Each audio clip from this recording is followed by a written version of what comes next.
Hi, this is Neil from Pro Tools Expert, and today I'm going to give you a show and tell on the new native version of the Eventide H3000 Factory Ultra Harmonizer. Now, this plugin's been around for a long time in TDM DSP format for Pro Tools, and now it's a bit of a landmark because it's now available in native format. That's AAX, VST and audio unit. It's almost a one-to-one port of the older TDM version, and to my ears it sounds exactly the same. There's only a few things that are very slightly different. I actually have the TDM version here as well so that I can show you these small differences, but the main thing being the meter indicators are coloured now, and on the original one they were just white. And also on this newer version, the keypad that was a graphical representation of the keypad on the original hardware unit is not operational at all. It's just for show, and I understand that that was because there were issues getting it to work properly in this native version, and they didn't want to hold up the release of the plugin. On the TDM version, it was used to recall snapshots of different changes to the plugin preset, and on the hardware version it was used to actually dial up the preset number.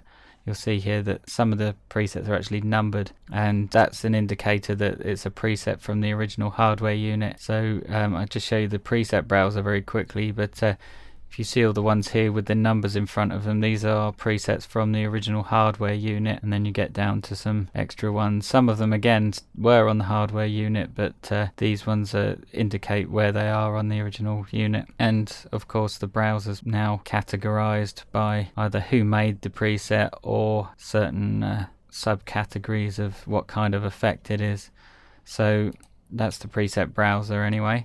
I'll just show you the difference between the new native version and the old TDM version. If I call up the TDM version here,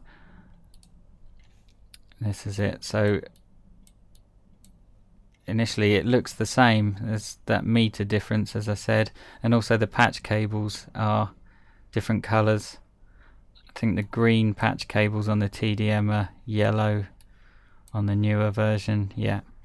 The yellow patch cables mean that it's an audio channel for the left, and the red patch cables means it's an audio cable for the right. And then there are, I think, blue ones for the data or CV type connections. So that's just one difference. And then obviously the keypad here on the TDM version you can use to recall the snapshots, and these buttons that mean whether what you're affecting is the current parameter or a global parameter. But apart from that, it's pretty much the same, and the only difference probably being the presets. Again, they're in the same kind of hierarchy as the original, so there's a bit of consistency there with the format. Although the new version, if you just close that, the new version has its own preset browser, and it doesn't use the Pro Tools preset browser, and I'm not sure that actually that the presets are compatible between the two at the moment, although all the presets that were included on the original are included now, although all the presets that were included on the TDM version appear to be present in this native version.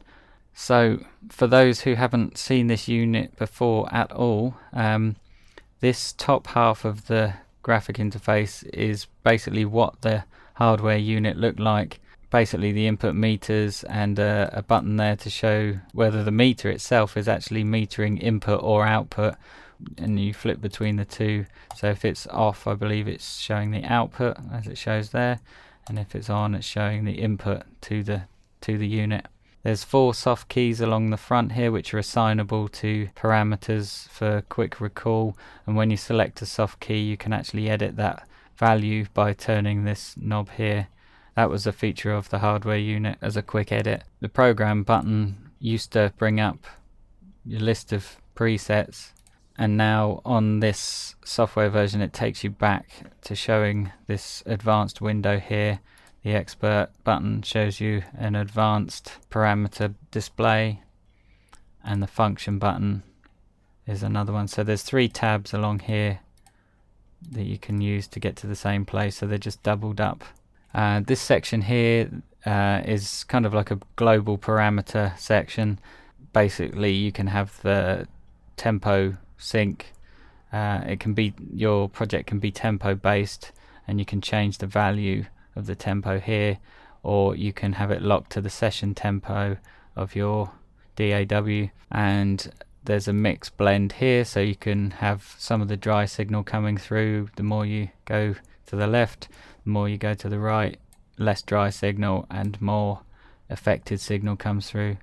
There's time signature section there for the timing as well, and you can control the input and output level. If you've got slightly hot or cold signal, you can tweak it there. Moving down to this panel, this is where all really the advanced programming happens, and it's a welcome addition actually from when if you're used to working on the hardware unit, going through multiple pages of menus can be quite tedious, so it's good that there's a bit more of an advanced way of doing it here. Now this isn't your average kind of effects unit, and that might be why it's been so popular over the years since Eventide produced it. I think all of the Eventide hardware is something a little different, and perhaps why it's so popular. But if you look at some of the presets, it becomes apparent what kind of effects unit it is, and really it's a kind of delay and pitch shift modulation type effects. So it's marketed as a harmonizer, but it's a whole lot more than that. But there's also delay functions in there, and filters and modulation of those filters. So there's a bit of synthesis kind of architecture there as well. And you can get from very simple sounds like reverbs and delays to insane percussive electronic mashed up sounds. It can be quite insane if you go heavy with it. So I'll just show you basically what you have. You have 18 effects blocks here, and they can be patched in and out of each other pretty much infinitely. You can reorder those blocks just by dragging them up and down if you want to as well. I'm not going to go through the complete ins and outs of this because I'll be here for a long time. It's a very, very complex piece of hardware and software. Basically the presets will probably be a bit more of a better illustration of what the sounds are like and what it can do. So you have these effects blocks as delay, pitch shift, and mixers and filters, and modulation section where you can basically assign different things to affect other things. And then this expert section basically shows you in finer detail what the parameters are and what it is that what the values of those parameters are. It's pretty much two effects units in one on the left channel, one on the right channel, and that enables you to run two effects at once and layer them. So if you've got a mono signal coming in, you can either have the two delays stacked so that you've got a multi-delay going on, or you can have it create a stereo effect, so it can turn a mono signal into a stereo signal on the stereo output, or you can just stack the dual functions on a mono signal and have two of those effects. So there's two delays, two pitch shifters, and two LFOs, two filters, and two amplifier modulation sections. So two envelopes, two scales, and four mixers. So there's a lot of room for layering and getting big sounds. And one of the things that this unit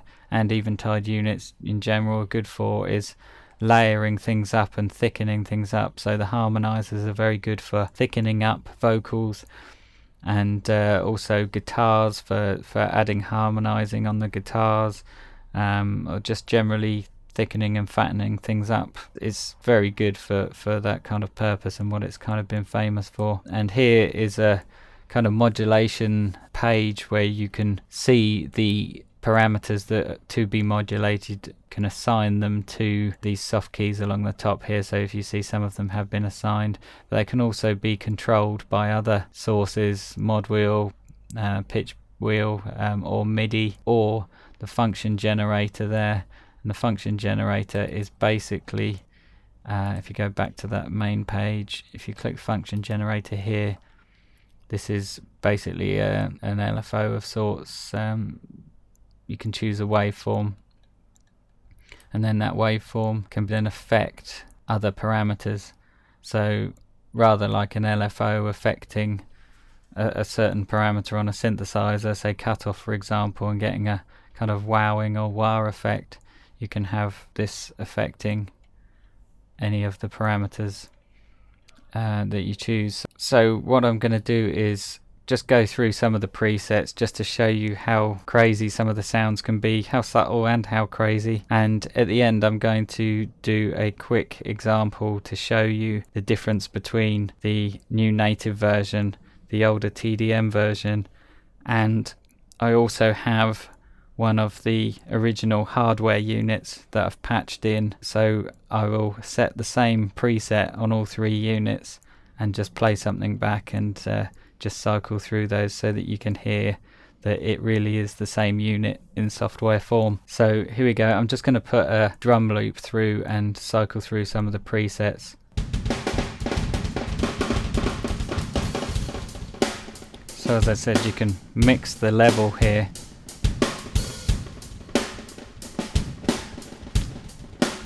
If you don't happen to have it on a send, if it's on an insert like it is now, you can blend how much you want to come through.